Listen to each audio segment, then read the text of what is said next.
નમસ્કાર વિદ્યાર્થી મિત્રો, કેમ છો? મજામાં ને? ચાલો આજના વિડીયોમાં તમને ખબર જ છે, ટાઇટલ તમને દેખાય છે એટલે તમને ખ્યાલ છે બરોબર કે શેના વિશે વાત કરવાના છે, કેટલામો પાર્ટ છે બરોબર, અને અંદર કયા ટાઈપનો ટોપિક આવશે, આ બધી વસ્તુ તમને ખબર જ છે. પણ એ વસ્તુ કદાચ તમને નથી ખબર કે આપણે ધોરણ 9 અને ધોરણ 10 એટલે કે અથર્વ બેચ અને અગત્ય બેચની શરૂઆત થઈ ચૂકી છે. ઘણા વિડીયોઝ ઓલરેડી આવી ચૂક્યા છે બધા મુખ્ય સબ્જેક્ટ્સના બરોબર, અને હજી પણ ઘણા વિદ્યાર્થીઓ સુધી આ માહિતી પહોંચી નથી.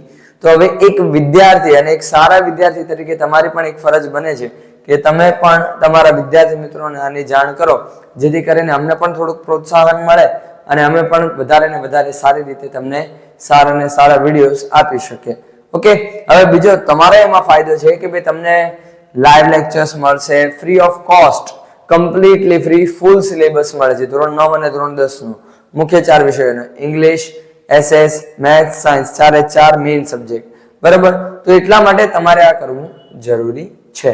તો ચાલો હવે એ સાઈડ પર મૂકતા સાથે આપણે લાઈવ લેક્ચર્સ પણ લેશું. તો ડોન્ટ વરી, તમારે કોઈ પણ ટોપિકના ડાઉટ છે તો તમે કાં તો કોમેન્ટમાં અથવા તો પછી તમે શું કરી શકો છો, તમે અમને વોટ્સઅપ જે ગ્રુપ છે એની અંદર પણ કહી શકો છો, ત્યાંથી પણ અમે જોઈ લઈશું બરોબર, એટલે કે ત્યાંથી પણ અમે તમને રિસ્પોન્સ આપીશું. હવે આજનો જે આપણો ટોપિક છે એનું નામ છે WH ક્વેશ્ચન્સ. શું નામ છે? WH questions. અને આ છે એનો પાર્ટ નંબર 1. કયો છે? Part number 1.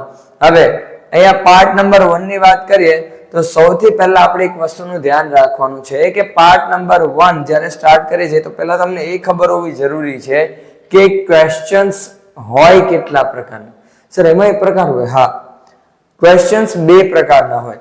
એક જે આપણે આજે ભણવાના છે WH ક્વેશ્ચન્સ, અને બીજું ઇન્વર્ઝન ક્વેશ્ચન્સ. ઇન્વર્ઝન ક્વેશ્ચન્સ એટલે સર, ઇન્વર્ઝન ક્વેશ્ચન્સ એટલે સિમ્પલ ભાષામાં કહું તો ઉલટ પ્રશ્નો. કેવા પ્રશ્નો? ઉલટ પ્રશ્નો બરાબર. મતલબ સવાલ બે પ્રકારના હોય. એક કે જેનો આન્સર તમે ટૂંકમાં હા કે નાની મદદથી આપી શકો, એને આપણે ઉલટ પ્રશ્નો કહીએ. ઇંગ્લિશમાં એ ક્વેશ્ચન્સની શરૂઆત શેનાથી થાય છે? હેલ્પિંગ વર્બથી થતી હોય. ડુ, ડઝ, વોઝ, વર બરોબર, હેવ, હેઝ, હેડ બધા આવી શકે, એમ ઇઝ આર પણ આવી શકે.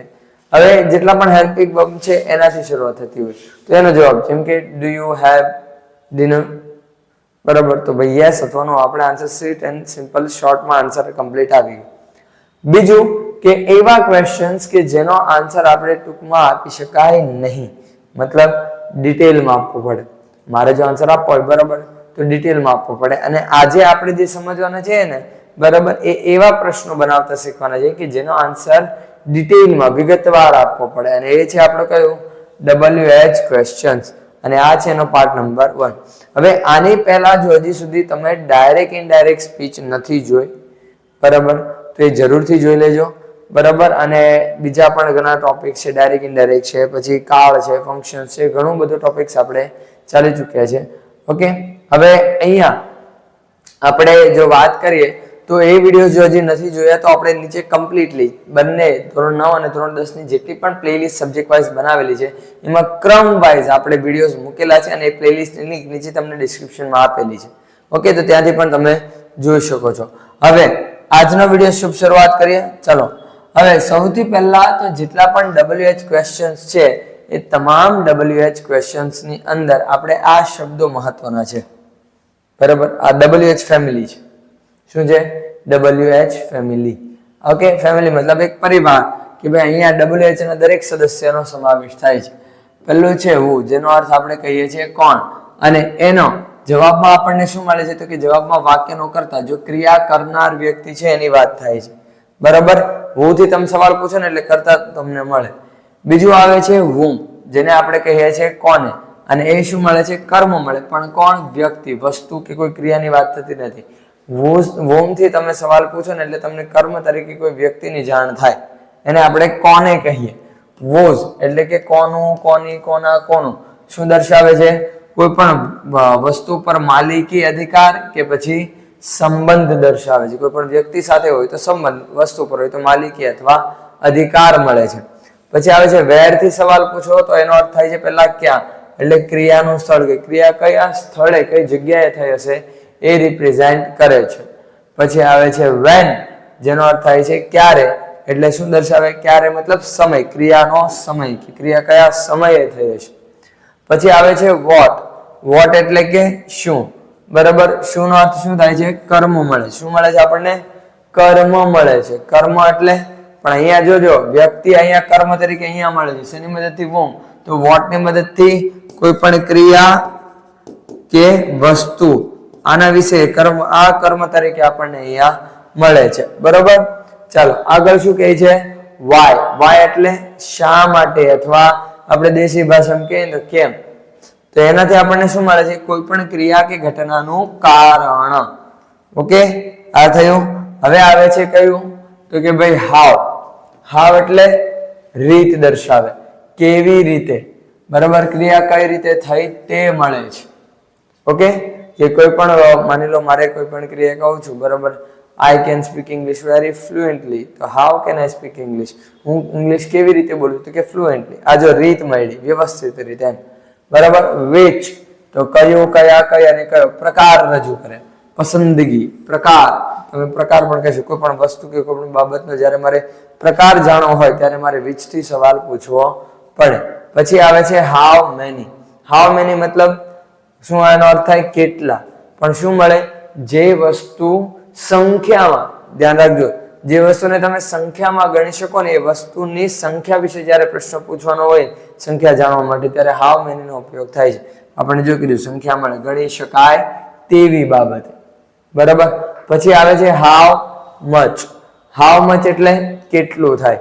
અને કેટલું મતલબ સિમ્પલ લેંગ્વેજમાં જ્યારે આપણને જથ્થો મળે, અહીંયા સંખ્યામાં ગણી શકાતો હોય તો અહીંયા સંખ્યામાં ગણી ન શકાય, એને એક એકમ અનુસાર માપવું પડે. જેમ કે કિલો, લીટર, બરાબર, ક્વિન્ટલ, આ બધા જે હોય ને એને ગણી ન શકાય, એને માપવું જ પડે. આ બધી જે વસ્તુઓ છે તો ન ગણી શકાય તેવી બાબત વિશે. હવે આ તો આપણે શોર્ટમાં સમજીએ આ બધા, બરાબર. કેવા? ટૂંકમાં, એકદમ શોર્ટમાં. એકદમ એટલે એકદમ જ શોર્ટમાં. હવે એને થોડુંક ડિટેલમાં જાણી લઈએ આપણે. ડિટેલમાં પણ જાણવું આપણા માટે શું છે? જરૂરી છે. તો ચાલો શરૂ કરીએ, બરાબર. હવે અહીંયા શું કીધું છે? તો કે જુઓ, આપણે સૌથી પહેલા આપણું છે who. who એટલે શું થશે? કોણ. જો યાદ કરો છે ને, બરાબર. who એટલે કે કોણ. મતલબ who નો અર્થ થાય છે કોણ. કોઈ વ્યક્તિ કોણ છે તે જાણવા માટે who થી પ્રશ્ન કરવામાં આવે છે. સામાન્ય રીતે વ્યક્તિનું નામ કે વ્યક્તિ વિશે જાણવા માટે who થી પ્રશ્ન કરવામાં આવે છે. મતલબ જ્યારે પણ મારે કોઈ ક્રિયા કરનાર વિશે જાણવું છે કે ભાઈ ક્રિયા કોણે કરી છે, અથવા તો એ વ્યક્તિ કોણ છે, ક્રિયા કરનાર કોણ છે, મારે જ્યારે પણ કર્તા વિશે કોઈ પણ પ્રકારની માહિતી મેળવવી હોય ત્યારે મારે શેનાથી પ્રશ્ન પૂછવો પડે છે? who થી પ્રશ્ન પૂછવો પડે છે. કર્તાના સ્થાને અથવા ક્રિયા કરનાર કોણ છે તે જાણવા who નો ઉપયોગ થાય છે. મેં હમણાં જ કીધું એ પ્રમાણે, બરાબર. હવે અહીંયા એ જ વસ્તુ આપેલી છે કે ભાઈ who એટલે કે કોણ, પ્રશ્નના જવાબમાં ક્રિયાનો કર્તા મળે છે આના અર્થમાં આપણને. હવે અહીંયા એની વાક્ય રચના જો સિમ્પલ વસ્તુ છે. વાક્ય રચના જે ઉલટ પ્રશ્ન હોય ને એની આગળ તમે WH વર્ડ લગાડી દો એટલે WH ક્વેશ્ચન ની શું થઈ જાય? વાક્ય રચના થઈ જાય, બરાબર. એટલે પહેલા આવશે who, પછી જો બેઠું જ છે હેલ્પિંગ વર્બ, પછી મેઇન વર્બ, પછી અધર વર્ડ્સ અને ક્વેશ્ચન માર્ક. સર અહીંયા તો પછી આપણે કઈ બીજું ઓબ્જેક્ટ ને આ તે એ બધું બેઠું જ રહે. તમારે ખાલી કર્તાના સ્થાને શું લખવાનું હોય છે? who લખવાનું હોય છે. આ થયું પહેલું, એટલે કેવું.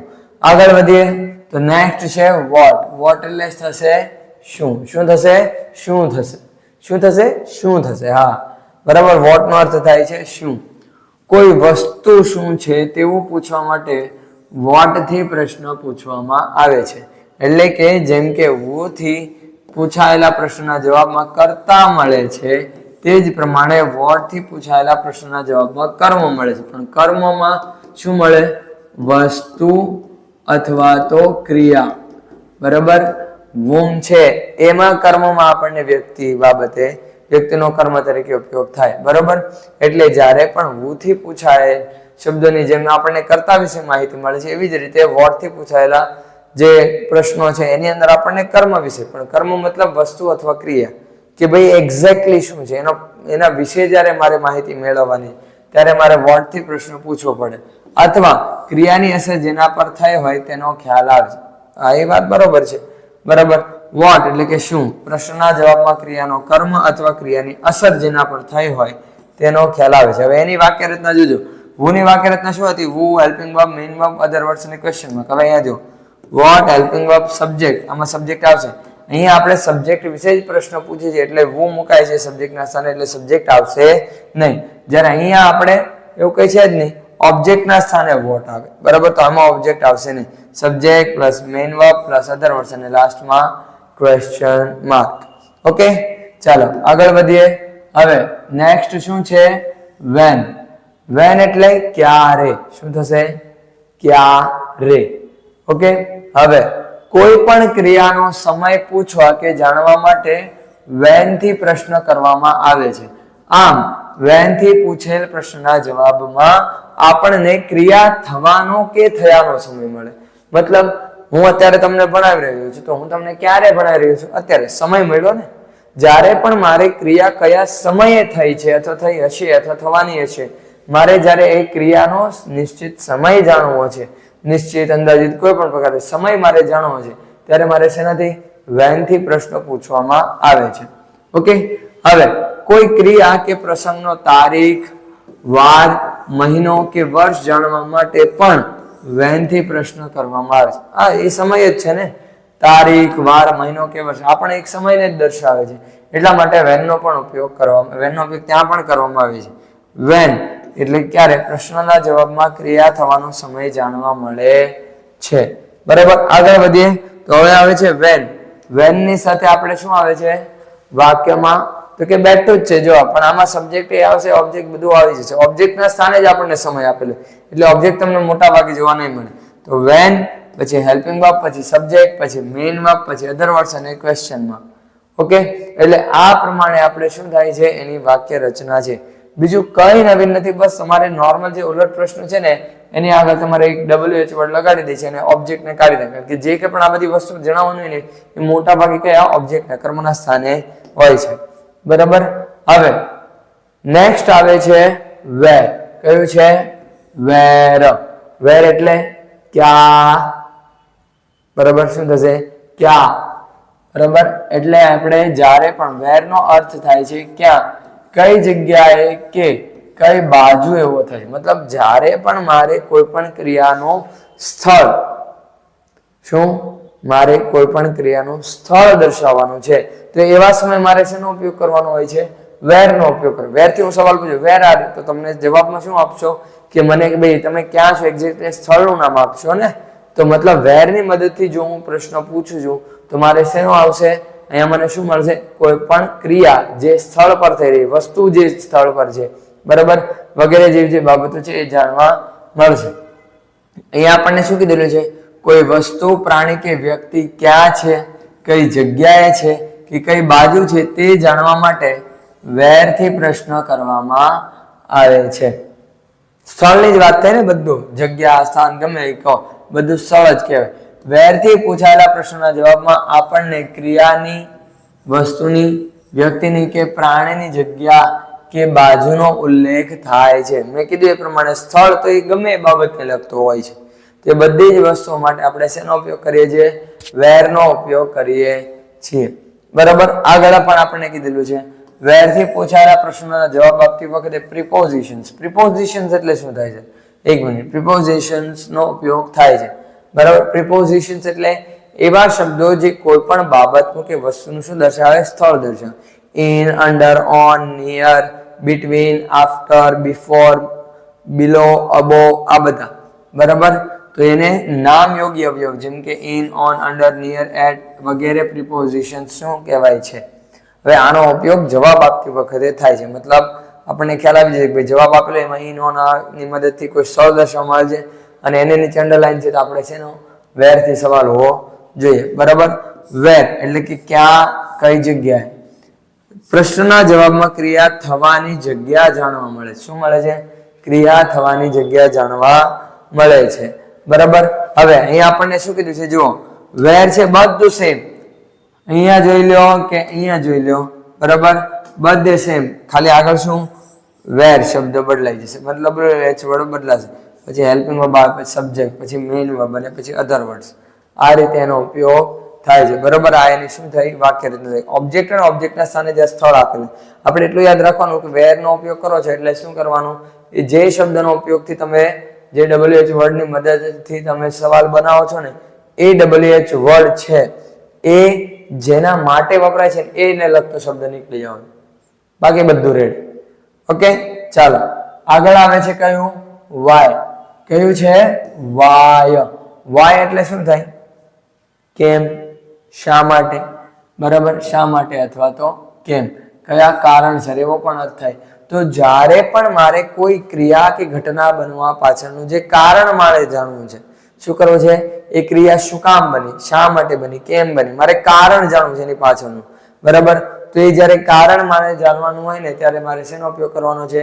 વાય નો ઉપયોગ કરવાનો છે. વાય થી જો તમને સવાલ પૂછું, જેમ કે તમને ઘણીવાર સર ટીચર પૂછતા છે વાય આર યુ લેટ, તમારે મોડું થઈ ગયું પૂછે ને, કેમ ભાઈ મોડું થયું, મોડું શું કામ થયું, એ તમે એનું કારણ જણાવશો જવાબ રૂપે.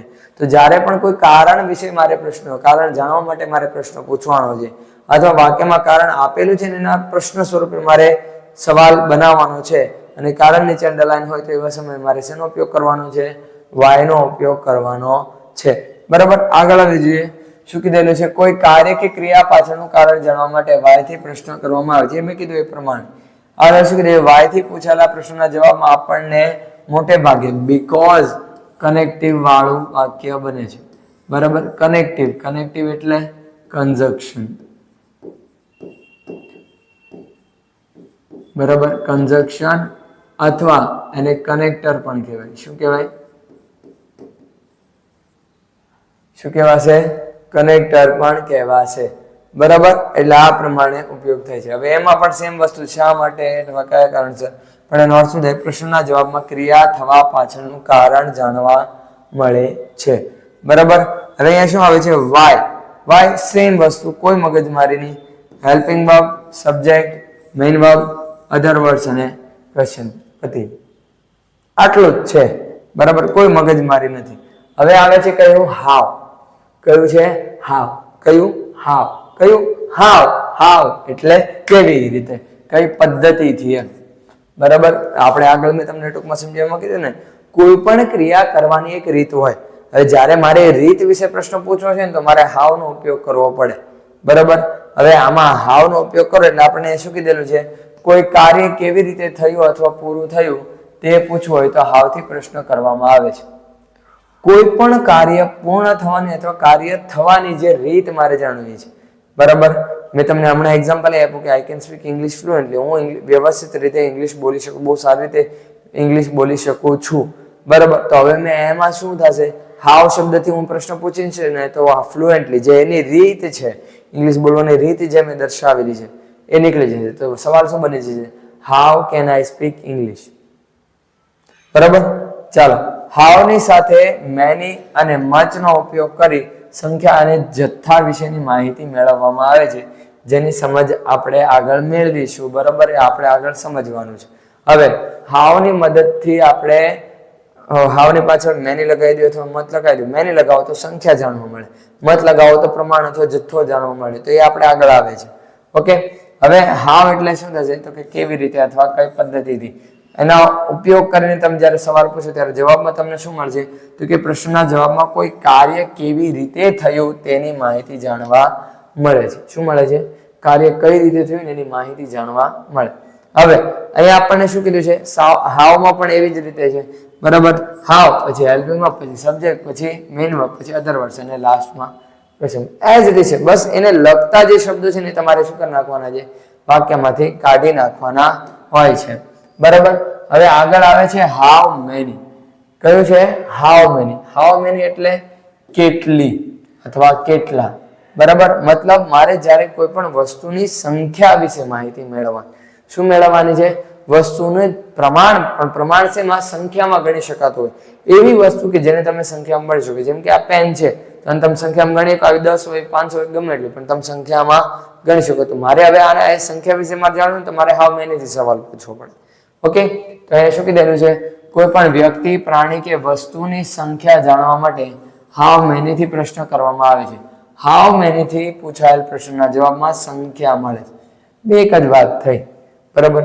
હું હાવ મેની થી સવાલ પૂછું એટલે મને સંખ્યા જાણવા મળે, અને સંખ્યા જાણવા માટે મારે હાવ મેની થી સવાલ પૂછવું. પણ જેને સંખ્યામાં ગણાતું હોય ને, તમે ખાંડના દાણા હોય, ખાંડ તમે લેવા જાઓ તો ખાંડને તમે ગણી શકો સંખ્યામાં? પોસિબલ જ નથી. પાણી તમે ગણી શકો? પોસિબલ જ નથી. તમારે એને માપવું પડે અને એનો એક નિશ્ચિત એકમ હોય. બરાબર. એ શેમાં આવે? હાઉ મચમાં આવે. એટલે શું કીધું છે? હાઉ મેની પછી જે વસ્તુ, વ્યક્તિ કે પ્રાણી સંખ્યા જાણી હોય તેનું નામ મુકાય છે, જે હંમેશા બહુવચનમાં હોય છે. એ વાત તો સાચી છે. જેમ કે અહીંયા જો આપણે વાક્ય રચના કીધું છે હાઉ મેની, પછી જે વસ્તુની આપણે સંખ્યા જાણવા માંગીએ છીએ ને એ બહુવચન એનું નામ આવશે. બરાબર. બહુવચન નામ. પછી શું આવશે? હેલ્પિંગ વર્બ, પછી મેઇન વર્બ, પછી અધર વર્ડ્સ અને ક્વેશ્ચન માર્ક. ઓકે, આટલો ફરક છે. આમાં થોડુંક નવું આવ્યું. હવે આવે છે કયું? How much. કયું આવશે? How much. હાઉ મચ એટલે કેટલું અથવા કેટલા. જ્યારે પણ કોઈ પણ વસ્તુ કે જેને તમે સંખ્યામાં ગણી નથી શકતા, શું સંખ્યામાં ગણી શકતા નથી, અને એ વસ્તુ કે બાબતનું મારે જથ્થો કે પ્રમાણ મારે જોઈએ છે, તો એવા સમયે મારે શું કરવાનો છે? હાઉ મચ નો ઉપયોગ કરવાનો છે. હાઉ મચ હું સવાલ પૂછું ને, જેમ કે how much water do you have, તમારી પાસે કેટલું પાણી છે? તો મેં જો હાઉ મચ, તમે પાણીની સંખ્યામાં માપીને કે 1 ટીપું, 2 ટીપું, 3 ટીપું, ભાઈ 5000 ટીપા પાણી છે, પોસિબલ જ નથી ને. બરાબર. એને સંખ્યામાં, એને આપણે નિશ્ચિત 1 લીટરની બોટલ છે તો 1 લીટરની બોટલ ભરેલી છે, મતલબ 1 લીટર પાણી છે. તમે એનો એકમ પકડીએ, જથ્થાનો એકમ જે છે, બરાબર, એની મદદથી તમે એનું માપન કર્યું, પ્રમાણ દર્શાવ્યું. તો આ શું કહેવાય છે? હાઉ મચ નો ઉપયોગ અહીંયા થયો કહેવાય. દ્રવ્યનો જથ્થો જાણવા માટે હાઉ મચ થી પ્રશ્ન કરવામાં આવે છે. આમ પ્રવાહી કે ગણી ન શકાય તેવી વસ્તુઓનું પ્રમાણ કેટલું છે તે જાણવા માટે હાઉ મચ વડે પ્રશ્ન પૂછાય છે. હાઉ મચ થી પ્રશ્ન પૂછાય ને. બરોબર. ચાલો, અહીંયા શું કહે છે? હાઉ મચ પછી જે દ્રવ્યના જથ્થાનું માપ કે પ્રવાહીનું પ્રમાણ જાણવું હોય તેનું નામ મુકાય છે. મતલબ હાઉ મચ આવ્યું, બરાબર, પછી આ એક વચન. હવે અહીંયા પણ નામ જ છે, મતલબ જે વસ્તુની આપણે અહીંયા પ્રમાણ જાણવાનું છે ને એનું નામ આવશે. પછી આવશે હેલ્પિંગ વર્બ, પછી સબ્જેક્ટ, પછી મેઇન વર્બ, પછી અધર વર્ડ્સ. અહીંયા ખાલી આ એક ન હોય. ઓલામાં બહુવચન, અહીંયા પણ નામ જ હતું, જે વસ્તુની વાત કરતા હોય અહીંયા પણ નામ જ છે. બરાબર. એટલું થયું. હવે નેક્સ્ટ આપણે કહ્યું છે which. શું આવે છે? which. which એટલે જોજો, which માં બે શબ્દ છે, એક આ which અને બીજો આવે છે આ which, WITCH. સર આ તો અમને ખબર, કયું થાય? આ which નો અર્થ શું થાય? જરા કોમેન્ટમાં જણાવજો. તો એ ના રે, યુટ્યુબ વાળા બેન મારી દે. which એટલે આનો અર્થ શું થાય? ચૂડેલ, ડાકણ. આ અર્થ આપણે કહીએ ને એ which, WITCH. બરાબર. હવે પણ આપણે એ વિષયનું કાંઈ કામ નથી. ભગવાન કરે જિંદગીમાં કોઈ દિન પાલો ન પડે. બરાબર. અહીંયા આપણે WHICH નો કામ છે, અને એ which નો અર્થ થાય કયું, કયા, કઈ, કયો. મતલબ વસ્તુનો કે બાબતનો પ્રકાર. જ્યારે પણ મારે વસ્તુ કે કોઈ પણ બાબતના પ્રકાર વિશે મારે વાત કરવાની છે. ફોર એક્ઝામ્પલ હું તમને એમ કહું, બરાબર, કે આઈ લાઈક બ્લુ શર્ટ. શું? I like blue shirt. Shirt ની જ વાત કરું છું ને, પણ એ કેવો એનો પ્રકાર છે? રંગનો પણ પ્રકાર છે. એટલે શું આવશે? આઈ લાઈક બ્લુ શર્ટ. મને કયો શર્ટ પસંદ છે? કયા પ્રકારનું શર્ટ પસંદ છે? બરાબર. which shirt do you like? તો કે આઈ લાઈક બ્લુ શર્ટ. મને બ્લુ શર્ટ પસંદ. તો કયું શર્ટ પસંદ? Blue colour. તો અહીંયા મેં પ્રકાર જણાવ્યો. બરાબર. હવે અહીંયા શું કહે છે? કોઈ પણ વસ્તુ કે બાબતના પ્રકાર વિશે પ્રશ્ન પૂછવા માટે વપરાતો શબ્દ છે. બરાબર. which પછી જે વસ્તુના પ્રકારની વાત રજૂ કરવાની હોય તેનું નામ મુકાય છે. આ મેં કીધું એ જ પ્રમાણે, જેમ અહીંયા આપણને કીધું, જો વાક્યમાં અન્ય કર્તા ન હોય તો which પ્લસ નામ પોતે કર્તાનું કામ કરે છે. હવે અહીંયા એને સમજીએ. જો which છે તો અહીંયા પછી જેનો પણ પ્રકાર, બરાબર, નામ કૌંસમાં પ્રકાર, જેના પણ મારે પ્રકાર જાણવાનું છે ને એનું નામ અહીંયા આવશે. For example which shirt. જો which પછી મારે શર્ટના પ્રકારની વાત મેં કરી હતી ને, તો અહીંયા શું આવશે? નેમમાં શર્ટ આવ્યું ને, which પછી એની જેમ. પછી આવશે હેલ્પિંગ વર્બ, પછી સબ્જેક્ટ, પછી મેઇન વર્બ, પછી અધર વર્ડ્સ. ઓકે.